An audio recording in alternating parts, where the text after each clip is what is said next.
Hello and welcome to the second episode of our Tech Talk in 2022. So I'm very happy that today it worked. We find a date and a meeting with the tech guys in the background to do this show and have an insight on the latest development. Please give us a like if you like what you see. Subscribe to the channel, press the bell button that you don't miss any show in the future. And in case of any questions, you can use the comments, the live comments, or later on also the comments under the video. And then I would directly say welcome U-zyn, YZ, and Prasanna to this episode of the Tech Talk. Hey everyone! Hey, good to see you guys again. Good to have this again. I'm sorry that we had to push back a week because last week I was away. So that gives us a bit of time to also prepare and also with some updates as well. It will make it even more relevant with the next upgrade to come. Thanks DZ for hosting us. So today we have Prasanna and YZ with me to provide to talk about DeFiChain tech. And the agenda for today, Prasanna will share about the DeFiChain updates on what the team's working on the consensus side, on the blockchain side. And YZ is going to talk about the wallet development. So YZ is a lot of you probably meet him for the first time, but he has been around in the communities talking to a few of you guys already. So he's going to share some updates there. YZ, maybe you want to give a quick introduction about yourself there.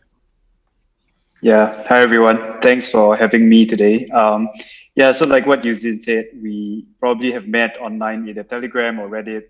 You've seen a post a couple of times here and there, but mostly looking at the Lightwallet development, looking at the scan development. That's what I do from time to time. So yeah, thanks for having. Cool. Thanks. Yeah, and the last part will be myself. I'm going to provide some updates on EVM, the research done, and the progress, and what to expect and all that. I think that's it. And if time permits, we're going to take some questions at the end. So do type in the question in the chat. Cool. Yep. Then let's start into the screen share. So I think, Prasanna, you want to start? Yeah, let me go in. Hi, everyone. Thanks, DZ, for hosting us again. All right, so why don't I think there's been a lot of stuff going on the DeFi chain land over the last couple of months. So I'll start with a quick updates. This is going to be a short one, but we'll touch on 2.7 and then go just superficially on what's expected in V3. All right, there we go. Let's start. So the current status, let's start with that. So DeFiChain 2.7. Many of the folks who have been following, there's been a little bit of these going on in the testnet over the last couple of days. So the current status is there is 2.7 alpha, which is out, which is it's an alpha release. So if you are doing production systems on mainnet, please do not use that. However, it should still sync on mainnet, work as expected. But on testnet, it is already hard forked. And so some of the testnet features are going live as we speak. And then, so there's going to be another beta that's expected soon. And the only one from 2.7 that's currently not included is the future swap, which is the most recent DFIP. So, and then node release is expected sometime next week, and with a hard fork tentatively around the 7th April. The confirmed date will be when the node is out and along with it. So that's the current status of it. And I'll go into what the main key focus of 2.7 is. So one of the first things is full DEX fees capability. Now, on the tech side, the blockchain has the capability to set a DEX fee on a token or on a pool pair. Previously, before 2.7, you could set it on a pool pair. So BTC and then say DFI, you can set it on that particular pool pair. What is the fees that you can set? But you cannot set on, say, everything in DUSD. This is something that we already have and we expect it to come in. But in order to do that, you'll have to go and set on each and every single pool pair. So now it has the capability to do it both separately. So the governance attributes are some of the internal changes that we've been making. A lot of the engineering folks who have been following that know that. So it's basically, it's going to be just setting a governance attribute there, which the masternodes will get to vote once on-chain governance is in. And then there we go. So that capability, that's one. And then the second big one has been the generic loan payback mechanism. So loan payback currently, we can use that for DUSD. You can use DFI to pay back. But this was when it was engineered, the way that we were engineering it is in a very generic way. It does not depend on which token to which token. You can enable any token to any token. But for previous 2.6.2, we didn't have a lot of time. So we took a little bit of shortcuts to just enable that very quickly on mainnet and then finish that complete feature. So that's the feature set basically. So which means that now the chain has the capability to enable any payback of any loans with payback any specific token. Now, this does not mean that it is going to be active on mainnet. That's a completely different economical discussion and something that the community has to continue to discuss and then vote and then go on. But in order to do that, now any of these changes are now going to be trivial. So once there's a DeFi pen, everybody votes on it, then pretty much instantly we can go ahead with it. So the engineering capability is fully complete there. That's going to launch with 2.7. And then let me go into the next ones. So the next one is all of these are actually related to the DeFi 2203, which mainly talks about futures, the future swap, but also that also enable DUSD. Now comes into the 50% side of the collateral. So previously, before Fort Canning Hill, it was 50% DFI was a requirement of the entire collateral sitting in the vault. And then right after Fort Canning Hill, we changed that just a little bit so that it's more intuitive. And then after Fort Canning Hill, 50%, it was 50% off the overall minimum loan scheme's value that's required. We did that for a couple of reasons, but the main reason was people, if it was 50% of collaterals, then it was confusing because people will have to now first take any other token and then take DFI out. You can't just go ahead and directly take DFI. So it was a two-step process, but this made it simpler, and so that it was far more intuitive from the feedback from the community. That was it. And then now after 2.7, this hits right on the hot fork block. DUSD is something that can be, that's now considered as the first 50%, the DFI side of the collateral. This means you can have zero DFI and 50% as DUSD, or vice versa as well. So that's also something that's completely accepted. And then the last big one is the future swap. That's basically the DeFi. So I won't go into the details of that, but that's going to be introduced as a completely separate RPC and a protocol. That's something that's still not there on testnet, but it should be available very soon. And that's going to be the beta release, and after that, it's going to be the node release. So that's pretty much it for 2.7. And then let's go into just touch a bit on what is next after this, which is 3.0. 3.0 is expected. It's not going to be a long wait for 3.0. All of these two updates were something that there's a lot of defects in over the last couple of months. So we just kept getting on. And along with a lot of internal changes, the major key features for 3.0 is going to be on-chain governance that I know everybody's been waiting for a very long time. It's almost complete. It's already there. The PRs are there. I think some community members have reviewed it. If you haven't, we'd really like your help there. Please go ahead, review it. And that'll end up getting merged after we're done with 2.7. So that's on-chain governance. And then the other one, which was not initially planned, is stock split. So we have Amazon stock split that's coming up on June, and then Google on July. So stock split is something that we ended up prioritizing. And there are already PRs out there for people who follow that. It won't be named stock split per se, but token split, Oracle split, and it's a whole range of moving parts. And there's been a lot of these piecemeal PRs that are there, and all of that we are on the timeline to hit it for 3.0. So, and more detail, we'll have the full details on that. Just collect all of those and then put it in as a stock split soon. But people can go ahead and review that as well. And then a couple of the smaller ones, which is DeFi transaction from 3.0 will have an added capability where you can set on which block or on how many blocks from that current block, relatively speaking, that a transaction should actually expire. Now, this is important for a few cases. One of the key importance is that today, let's say somebody's doing a pool swap, and then you have a max price set, which is the slippage protection. So if you have a slippage protection set, and in the current block, if that value doesn't apply, then your transaction doesn't get applied. But that doesn't mean that this transaction becomes invalid for any future. So there could be a scenario, and then there could be some other node which picks it up and then tries to mine it as a part of the block. And then if the max price scenario, the slippage scenario fits in, then it can still end up mining that. This is intended. However, it creates a non-deterministic scenario. So the DeFi transaction expiry is something that will become immensely helpful there. It's going to be a completely optional one. So whoever is submitting that making that transaction can add that optionally. Or by default, it's going to be unlimited as well.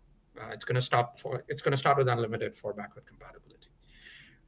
So that's going to be the next one, and then the other ones are the things that has already been done and sitting in there for I think a couple of months now, which is the update masternode, where you can change the reward address and then operator address. So all of that is in. That'll also be a part of V3. So this is going to be the major V3 set. And then a couple of other common questions that we often get is atomic swap. So atomic swap is not going to be included in V3 because V3 has a huge number of big chunks that we do want to continue to test. However, the idea is to re-enable it right after V3. Once the team has a little bit more time and the community can also engage in reviewing all of that and ensure that it goes back in solid. So that's the expectation for atomic swap.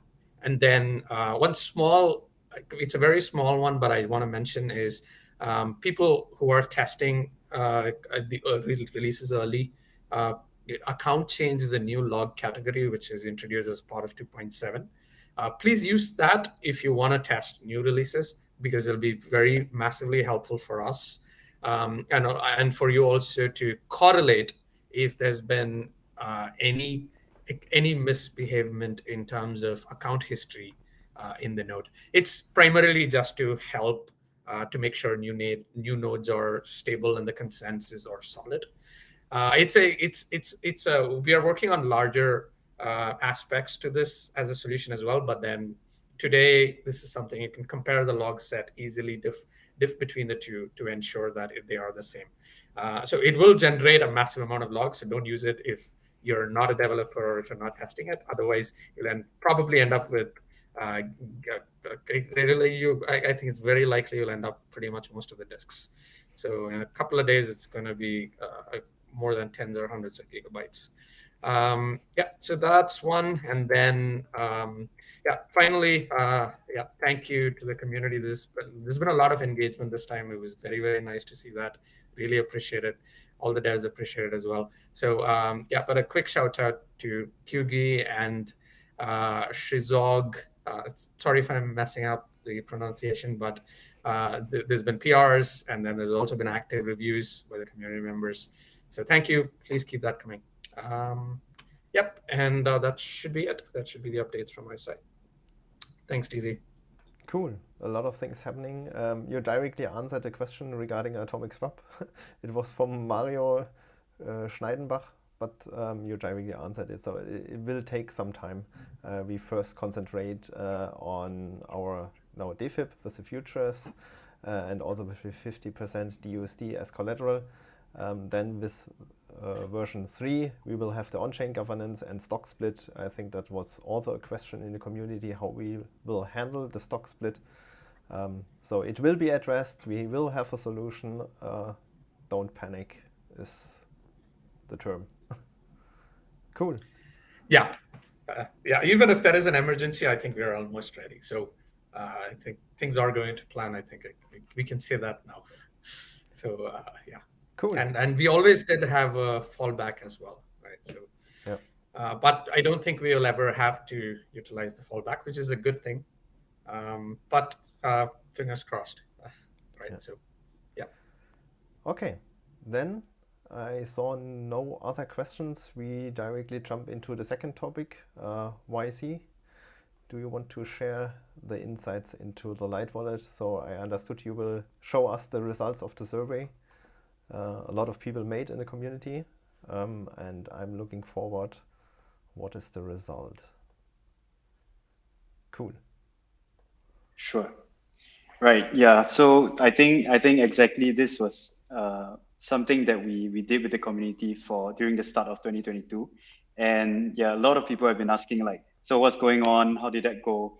So really happy to share this result with everybody, and also to just share, what people think about the Lightwallet and what is the experience on DeFiChain as a whole. Right. So let me just jump right into it. I think to give some context as to what we are doing here, it's really to create or to collect a quantitative set of feedback from the strong community, right? Why I say quantitative here is because we have always been collecting very much ad hoc feedback from the various channels, and we really appreciate, those kind of engagement, whether it be from Reddit, from Telegram, and all this feedback really help push the product, push the experience forward. But this survey really is the first time, I think, and it's not going to be the last, for us to engage and find out really quantified feedback and understanding on how we can improve the experience. So 3 main objectives we set out when doing this study. Number 1 is to understand user motivations so that we can understand how we can prioritize features. Secondly is to identify usability gaps. And last is to validate user segments for better experience design. So the third one is because we already have an understanding of who the users are, but really this allows us to validate that understanding further. So in terms of the target segment, when we first started out the study is to look at two groups of users. Firstly are the casual users who are newly exposed to DeFi, and the advanced users who have already some experience or a lot of experience in DeFi, regardless of protocol. So what we did was a 2-pronged approach. First is through a usability study with 10 participants that were gathered through the community channels.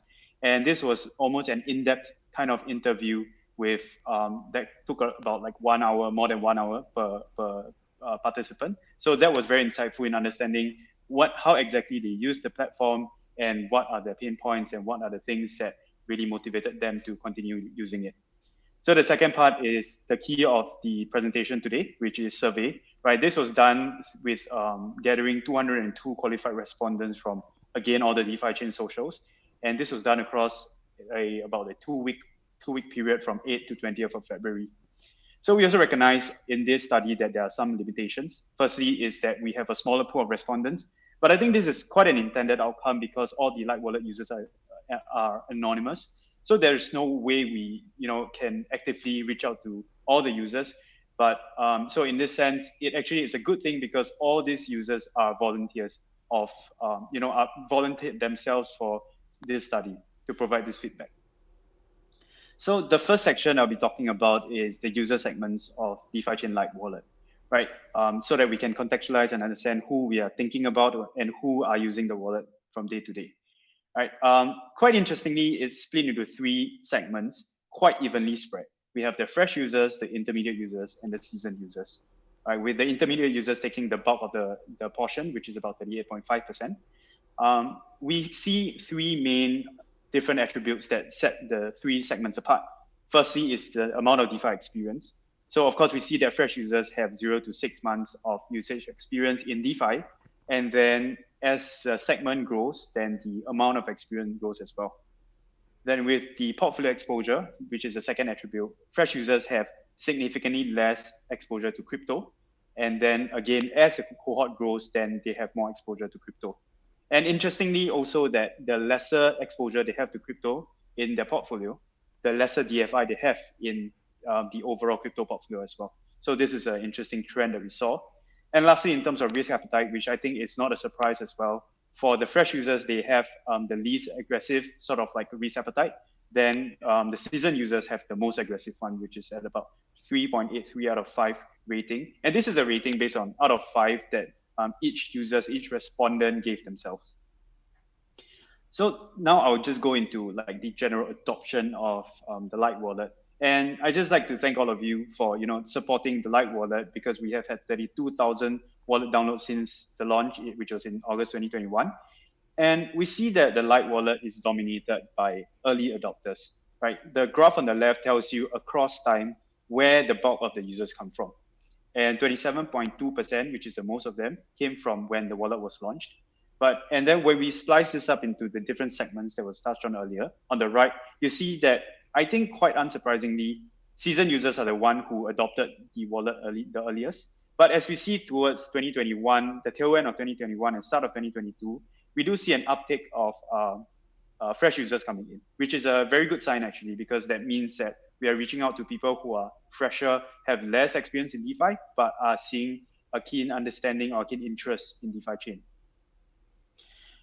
Another interesting insight is that users are highly active on the Lightwallet. And what I mean by that is that there's more than 8 in 10 respondents who use the app on a daily basis, right? And the motivation behind using Lightwallet is 2 main things. Firstly is liquidity mining, and secondly is to access D tokens. And that being the motivation, we wanted to see whether the actions that they actually perform correspond with that. So it is actually quite corresponding. So the frequently used features here would be to add or remove liquidity, and also to swap token on the DEX. I think this is a very good sign towards where DeFi chain as a whole is moving towards, where the DEX activity is increasing, where swapping is also increasingly become an emphasis even on the product front. So that is also something we are actively working towards. Next, users really feel very satisfied and confident with the Lightwallet. Right? More than 80% said they are highly satisfied with the experience, and 78% of them feel very confident about storing their assets on Lightwallet because of its reliability and its security. Well, 42% of first-time users found the Lightwallet very easy to use, but 20% of these respondents still say that some parts of the wallet is difficult to understand. So also wanting to provide some actionable insights into this outcome is that what we can do is to design with more intuitive use in mind, more learnability in mind, and also to rely on the beta flag feature to test our usability of features before it gets rolled out to the masses. So now we have gone through the general adoption. Let me dive into the core services or the core activities, which is DEX and the loan experience. Well, on the DEX, I think it's good news. And I think this is also commonly heard across all the community channels, is that 76% of the respondents are very satisfied with the experience on the DEX, right? But 34% find that there is still insufficient information supporting token swaps. So what we can do here, or rather how we looked at this, is that I think a few problems here was the lack of fiat values and conversion rate at the time of this survey, right? But this has since been worked on or implemented since that point, and we are incrementally working towards improving the DEX experience. And compared to the DEX, the experience on vaults or decentralized loan is less ideal. Right? More than 30% of them found the experience to be less than satisfactory.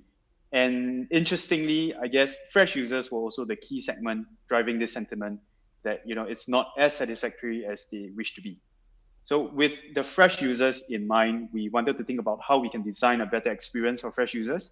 So I think 3 main points. Firstly is, again, providing the ability to help people understand better what the product is, with tapping onto familiar or more traditional conventions in terms of user experience, so that they can easier sort of bridge over to this new DeFi landscape. Secondly is to only show what is needed, not to overwhelm users with with information, and just to progressively explain and guide them towards the feature. And the last thing is, of course, tighten the feedback loop in terms of action and outcome.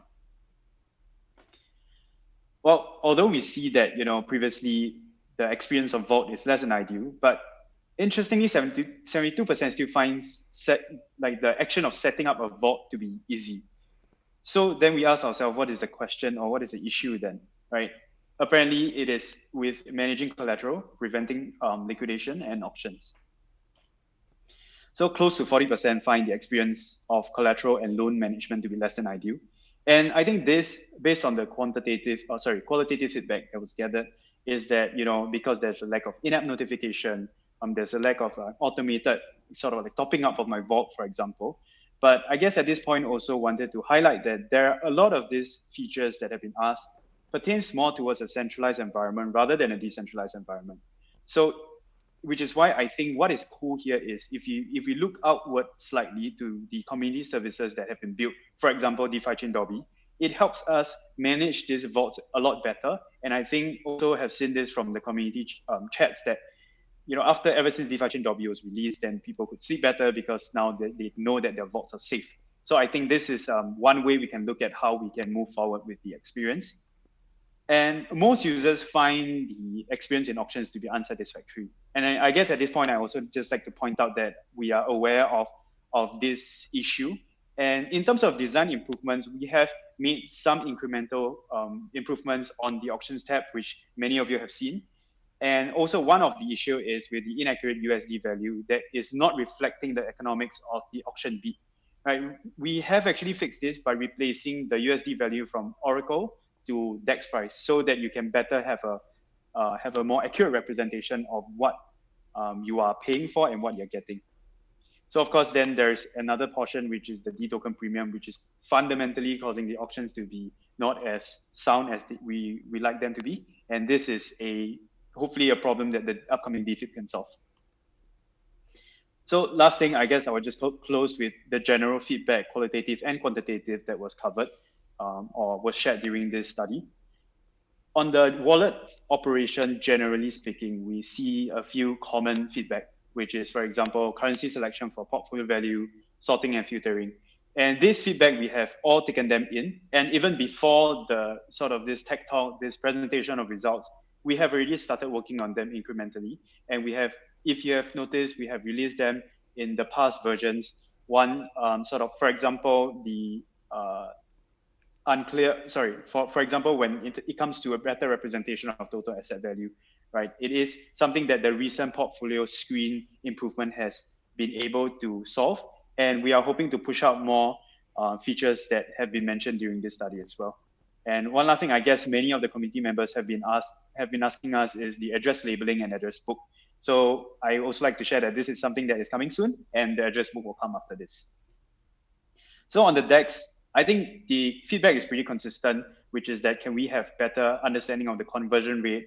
Can we understand, basically opportunities for arbitrage, for example? How can we have a better environment for trading? And that as a whole concept is something that we are moving both DeFiScan and DeFiChain Lightwallet towards, right? And we have implemented, for example, the search function for liquidity mining. And for now, if we would like to see, let's say, the D token premium, understanding whether what is the price, what is the conversion rate, we can first take a look at DeFiScan, which is also something that we have pushed out early this week or late last week. So now we have a better view of what is going on within each pool pairs. And of course, lastly, it's with regards to the loan feedback. And I think management of collateral, that has been discussed earlier. Some more minor actions such as 50% and max button. These are all coming soon. And I mean, in the coming next few releases, you will start to see them coming up. So definitely excited for you guys to take a look at them and continue to provide your feedback. And I guess just as I'm about to complete the sharing of this study, I'd just like to thank all of those who have volunteered for this study, because 70% of these respondents out of this 202 have even volunteered to take part in further studies. So I think this is a great sign towards the sentiments to a DeFi chain as a whole. And lastly, before I go off, I'd just like to take this opportunity also to just share this public service announcement to always store your 24-word recovery phrase, since we're talking about the Lightwallet. Right, so thanks again for the feedback and the support. Cool, really great insights. I personally would actually want to ask if the slides will be shared later on, so that we can have Sure. a lot of details are there. and I want to repeat it. And there were questions. I try to show it here, especially for you. Now you should see it. Yeah. Easy mode and expert mode. Yeah, actually, this has come up a couple of times. I think in the immediate horizon, we don't see ourselves allowing or working on that, simply because we are also trying to find a bridge in between the difficult and the easy mode.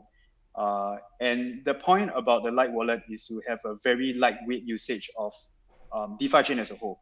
So it shouldn't come at the expense of, let's say, the less experienced fresh users. So it should come at a middle ground, I would say. But perhaps in the future, when the feature set grows large enough and there's a need to distinguish these two, I think that will be a potential thing that we will consider. Yeah. Cool. Another question from Super Hulix regarding the fees. So fee. Yeah, I guess this is also some a comment that has been given by the community quite a bit, and maybe U-zyn, you can jump in and share some ideas if you have. But sure, I mean, yeah, that information is going to be very useful. Currently, I think there's a technical limitation there, like the way that this is being relayed on the blockchain. The fee is not encoded in the blockchain itself. So firstly, the Ocean infrastructure has provided this information. I think the team is in the process of doing that. So once we have that on Ocean, then we can reliably show that on the wallet side. Without it, I think we can. Without it, you can probably do some sort of a derivation or some sort of a guesstimation, if you would. Yeah. So that can still be done. But yeah, that's going to be very useful. I personally would also want that. Cool. Okay, so that were the questions from the chat regarding your survey. Really great. I'm looking forward to the next one. Also, what's changing.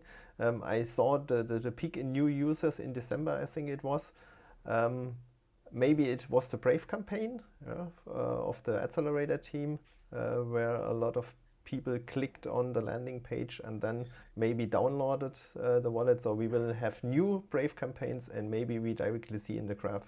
I'm looking forward to it. Cool. Then cool. Maybe also the D tokens launch in December last year. Maybe this also, right? EVM, the next hype topic on DeFiChain for this year. A lot of people are looking forward to it. What's happening here in the background? Yeah, I'm very excited to share this update with the community. So EVM updates. So EVM was proposed last year in November, and it got a 92% approval by Messers. So the key idea about EVM is that it's to allow smart contract capability. Smart contract in the developer side of smart contract, not the consensus side. I mean, we already have that, but every time we want to introduce new features, it requires a hard fork and requires a lot of development work. So EVM will allow that to happen on the user side. And the idea about EVM is also to embrace the multi-chain future, so that DeFi chain doesn't sit on its own like blockchain. So we can join the whole DeFi ecosystem as well.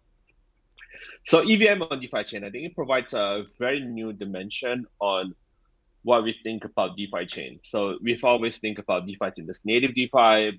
With EVM, it comes to even expanding the horizon of native DeFi further to get into other DeFi ecosystem as well. So we can stretch even further. What do we really mean by DeFi? Before that, let's just talk about the successes of DeFi chain today. So DeFi chain is largely defined by native DeFi, and that's really, really great for us. Like it's part of consensus, it's secure, it's not train complete and all that. D tokens on DEX, that's also a huge win for us, and we just got listed on CoinGecko, by the way, D token. So that's really, really amazing. Yeah, shout out to CoinGecko for listing that. yeah, and DeFiChain is getting more and more decentralization in many, many different areas. Like masternodes, we've seen a lot of masternodes get run by community. We see a lot of usage on various projects being done by community, CFPs, very active CFPs, and many things happening on every different aspect on DeFiChain. So that's really, really great.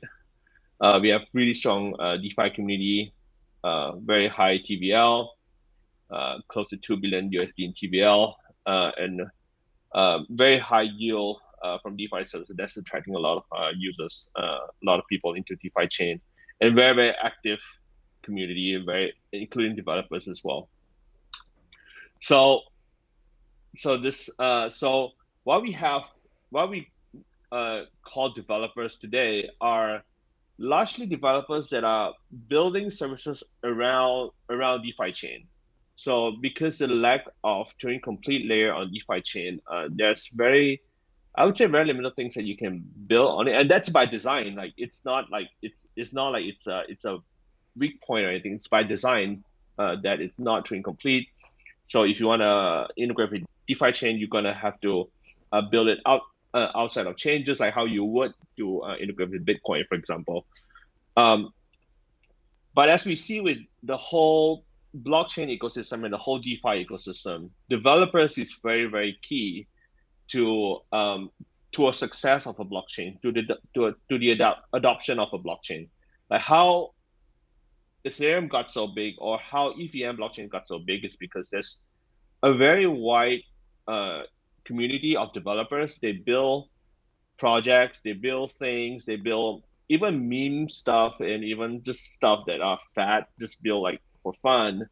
But the key thing is it attracts developers build things, it attracts people over to that chain, and developers attract even more developers to that chain, and then just go on and on and on. So for us, we are lacking that right now because we don't have that Turing complete layer.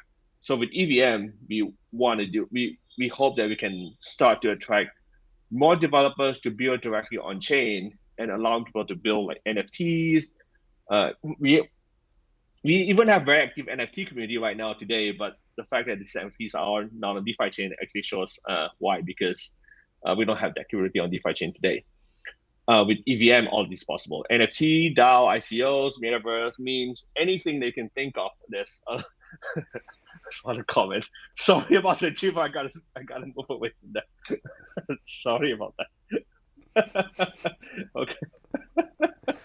But that's what I could think of when I see the word developers. But it's very, very important, developers. You just can't stress enough.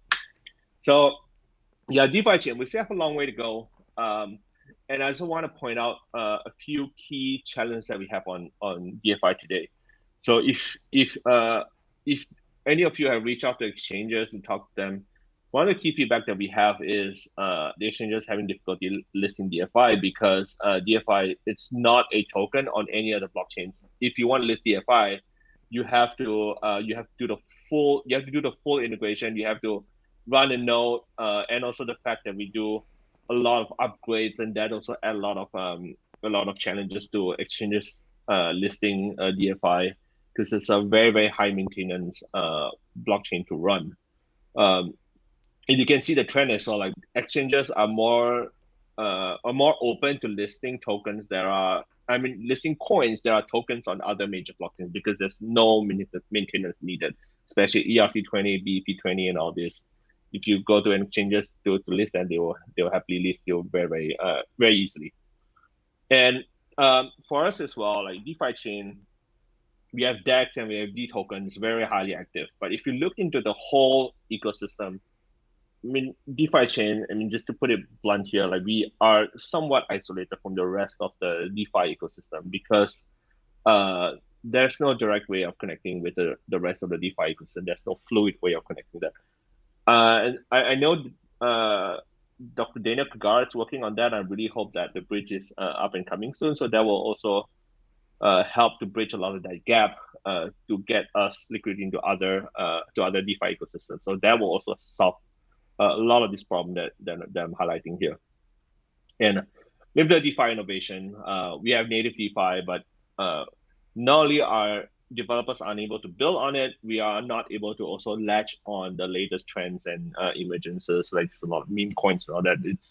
It takes a lot more to do this stuff on DeFiChain. Again, this is all by design, but just the fact that by design, the fact also that it's slow and it's hard for us to introduce these features. And there's a trend now with Web3 and Web3. There's a larger landscape around Web3. So I'm going to cover that shortly as well.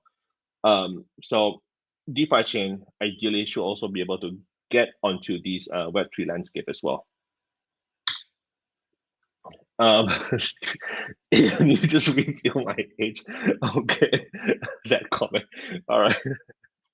Okay, but I'm glad some people still recognize that GIF, so not too old. Okay, yeah, so DeFiChain is great today.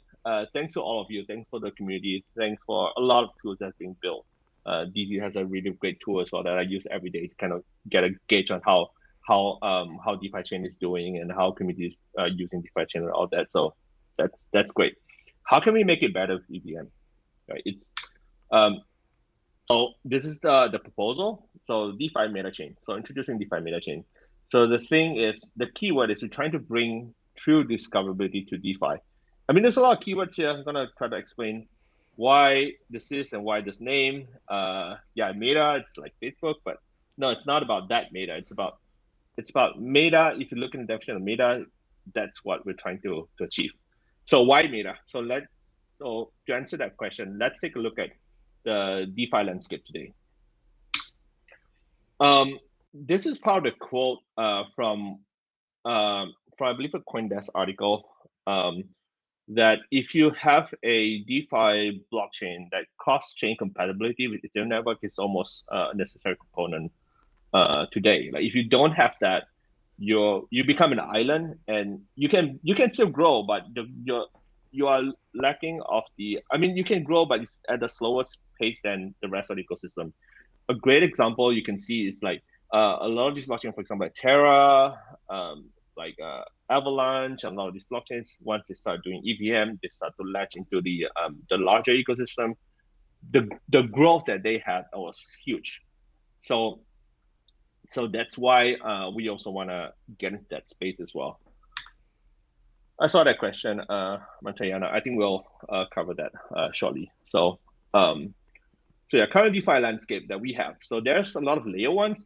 I mean, the whole space started with layer ones, right? So layer ones, basically the blockchain layers. And then layer two is where layer one get crowded, and then people build on layer two. Okay, we need to build a highway on top of the on top of the crowded slow road. So let's build a highway on top of that to allow transactions to flow faster.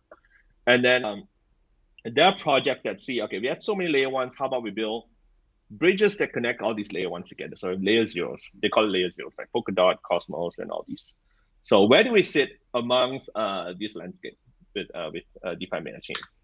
So yeah, so the common theme about layer zero blockchain is that they act as they try to go into all these different blockchains to try to build on this layer one blockchain. So they have to go to each one of them to let's put it the other way around. So to achieve that, like L1s have to build to cater to L0s to allow that interoperability to happen. So it requires chains to be built on them.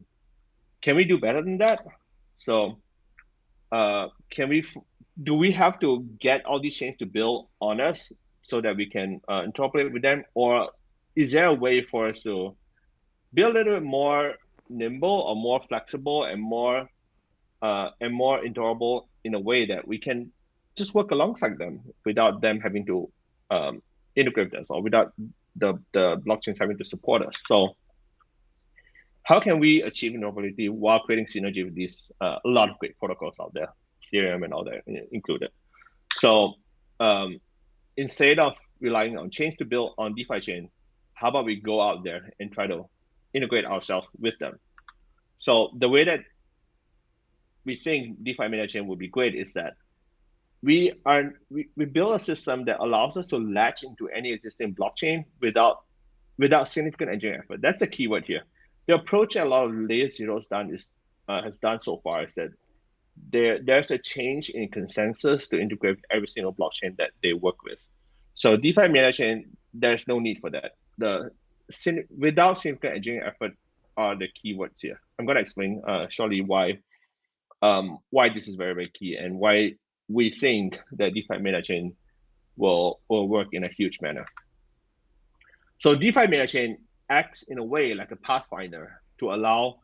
So from the user point of view, what is DeFi meta chain? DeFi meta chain is where you go there to discover DeFi protocols and DeFi blockchains without having to know what all these blockchain does. So for example, you use like Binance, for example. Binance has all these coins. You can trade along them. You don't have to figure out how to download the wallets of each of these coins, and you just go there. As soon as they add all these coins, you can use them.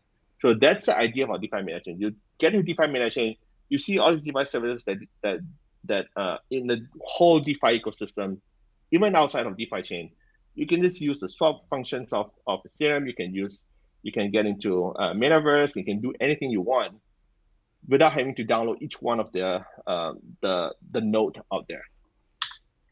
So we call it layer 0+. So it's a parasitic layer. So DeFi meta chain,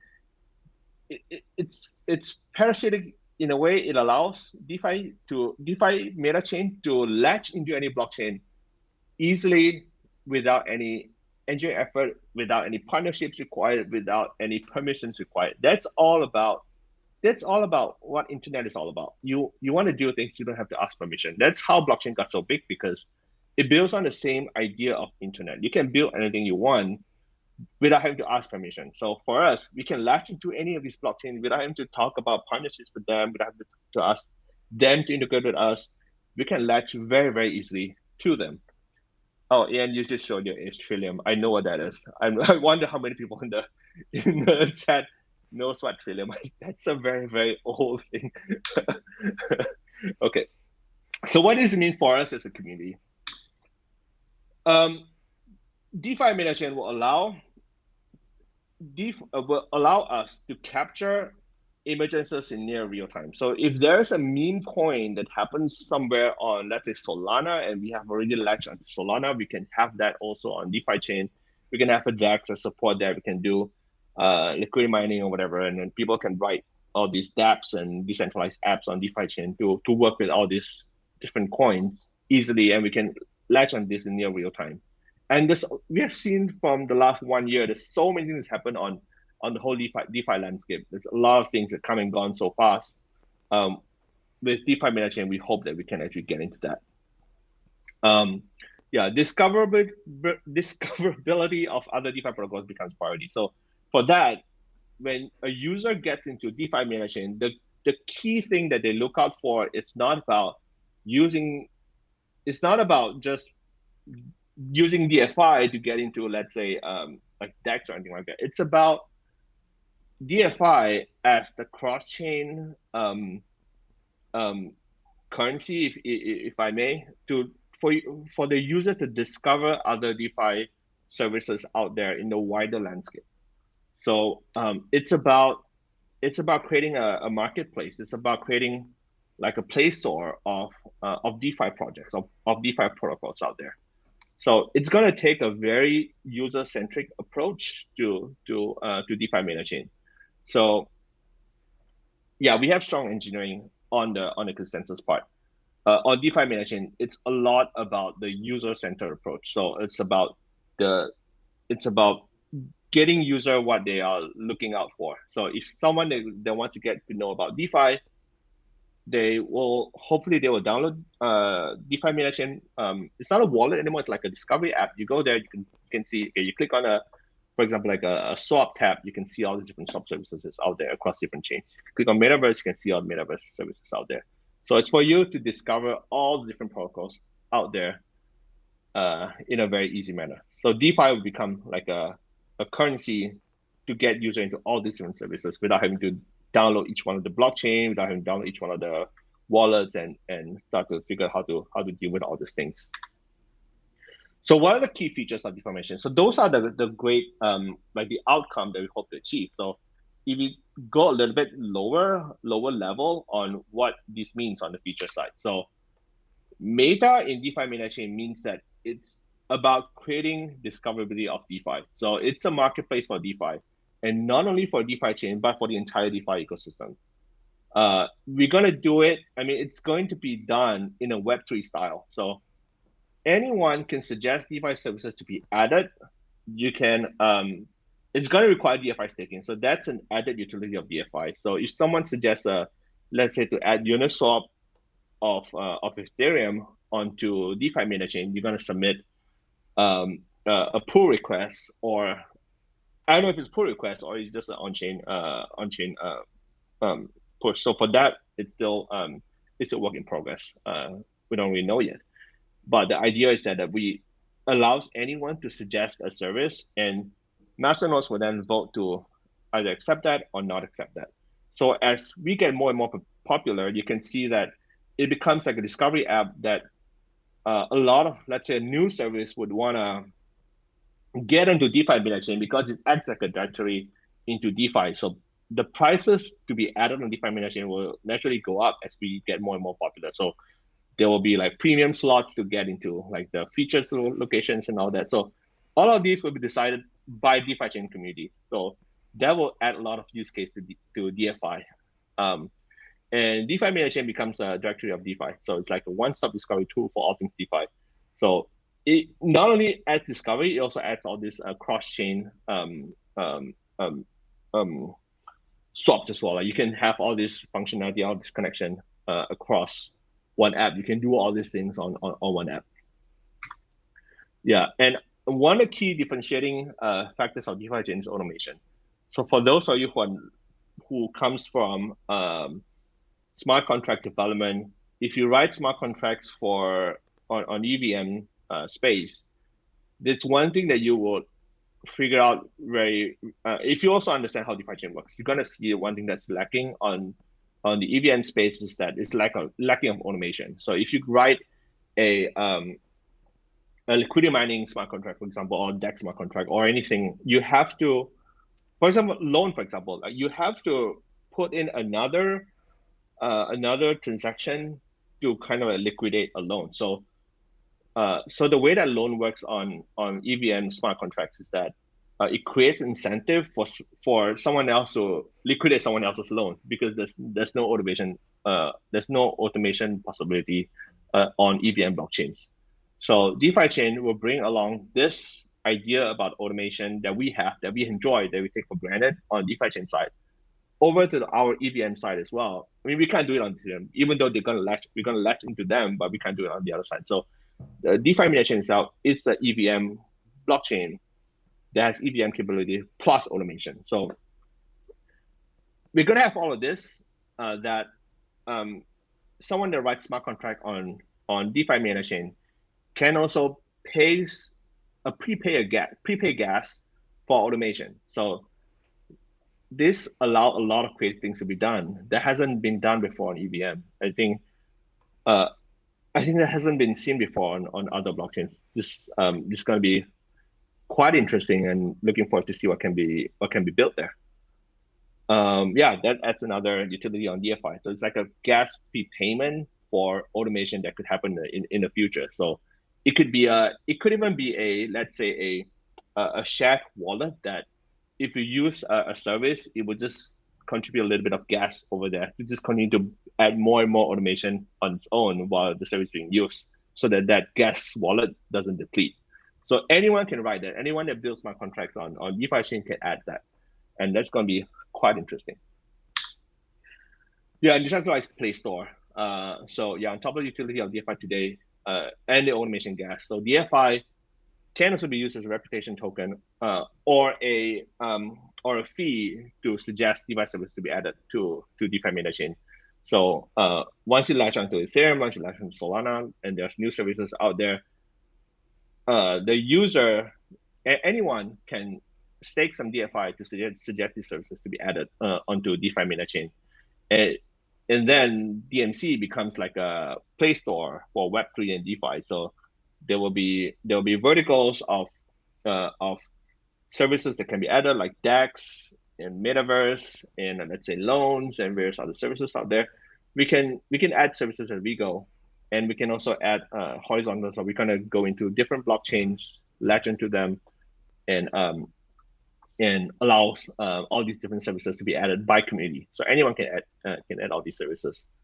So yeah, it's gonna create an appeal for new users of DeFi in general, not just DeFi, but DeFi, not just DeFiChain, but DeFi in general. So people who want to get into DeFi or Web3, they're gonna download DeFi MetaChain and browse our DeFi services that DeFi MetaChain has, can get into all these different services easily, and it's gonna be a directory for beginners to get started into DeFi easily.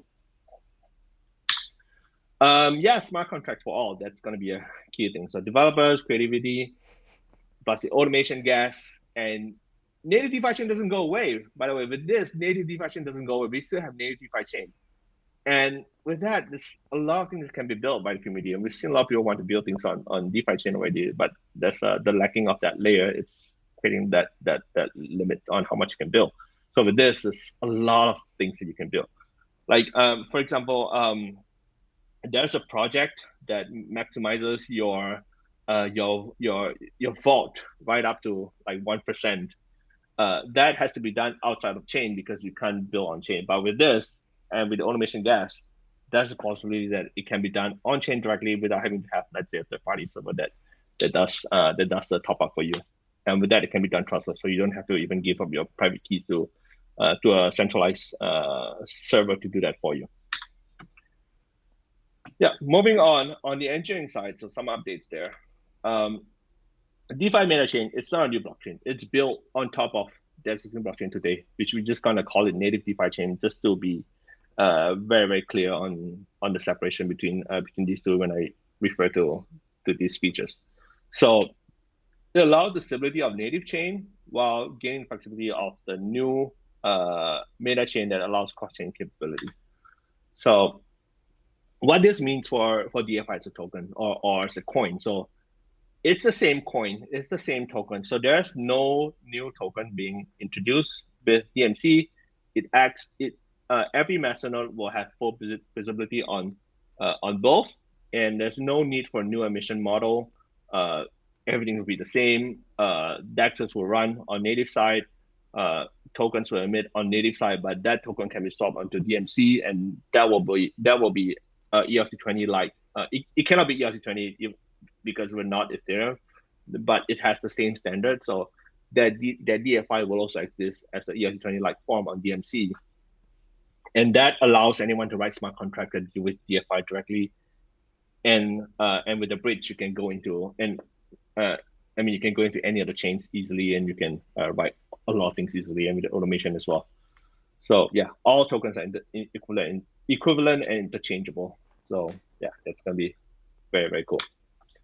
And full Web3 compatibility. So I think there's a few some people might confuse EVM and Web3. They are two separate things. And EVM support doesn't imply that we are compatible with Web3. In fact, they're two separate things. So the design side, we're trying to also capture the Web3 compatibility as well, because there's a lot of upside to that. So one thing that we could do on EVM is that we add EVM support. We add an EVM runtime on the current blockchain itself, allow developers to write smart contracts on the current blockchain, but we lose the Web3 compatibility. I think if we do that, we are losing a big chunk of the benefits that we might have missed.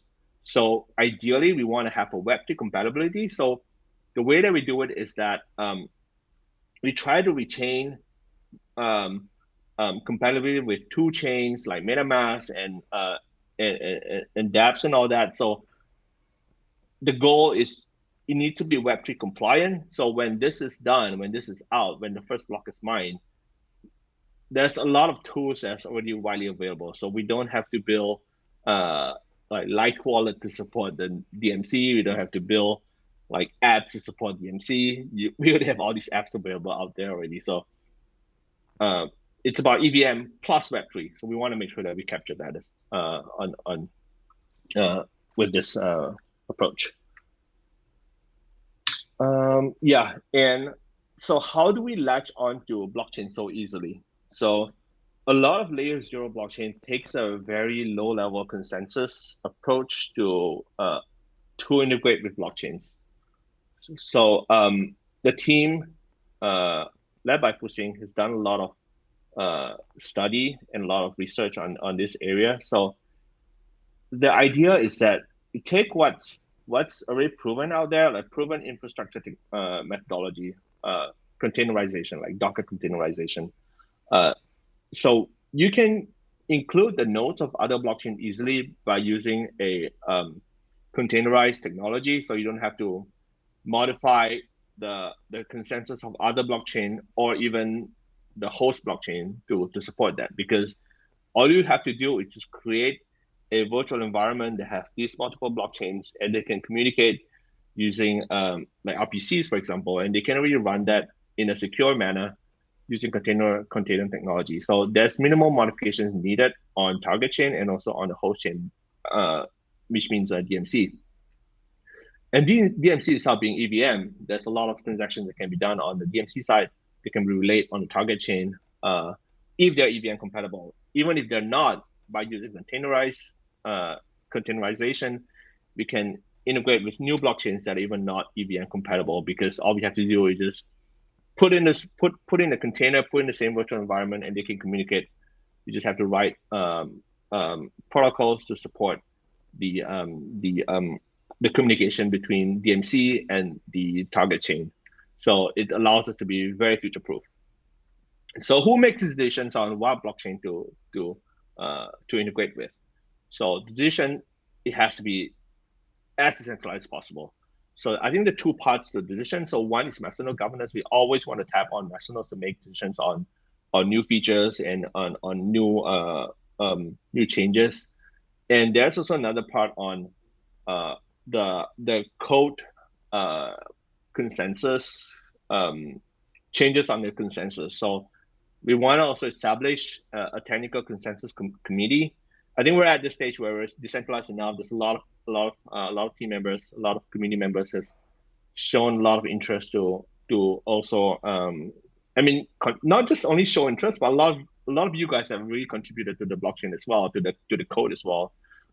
Just like Prasanna has pointed out just now, and we actually have a lot more across not just the blockchain side, but also across the like wallet side and everywhere. So the goal is to have decentralized governance on decision making by Mastodon, and also decentralized consensus committee for like code-based decisions, like should this get into the consensus or should it not get into consensus? Should we merge into that target chain?